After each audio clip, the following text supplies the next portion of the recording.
وانسدل الستار عن مباراة القرن، وتأهل فريق واحد منها للنهائي، وهذا الفريق يدعى بريال مدريد، حيث جاء الفوز الملكي بنتيجة كان قدرها 4 أهداف مقابل هدف وحيد للأهلي. بشكل عام رجال الأهلي لم يقصروا اليوم ولم يدخروا جهدا إطلاقا، وفعليا قدموا أداء رائع، ولكن بسبب بعض الهفوات القاتلة قلت العزيمة وجاءت الهزيمة.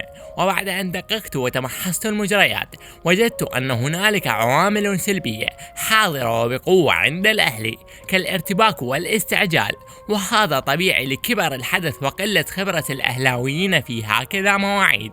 وبالرغم من الخسارة ظهر هنالك اسمان مميزان لا ثالث لهما، وهم كل من الشحات ومحمد هاني، مع ظهور جيد للشناوي الذي تصدى لجزاء مودريتش. وبالجانب المقابل المدريدي فاز بخبرته وسير المباراة بمشيئته. وبصورة عامة شهدت مردودا ممتازا من جميع اللاعبين من أقصى الملعب إلى أقصاه، وليس لدي أدنى ملاحظة أخرى على كلا الفريقين.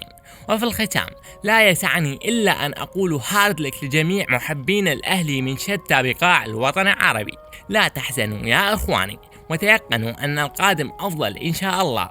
فمع المدرب كولر تحسن الفريق وتطور كثيرا، وهذه الهزيمة وبكل تأكيد ستعطي المدرب فكرة وستزيد اللاعبين خبرة. لذلك أقول لكم إن لم تفوزوا اليوم لا مشكلة في ذلك إطلاقا، لأنكم ستشاركون السنة القادمة كالعادة وستثأرون إن شاء الله.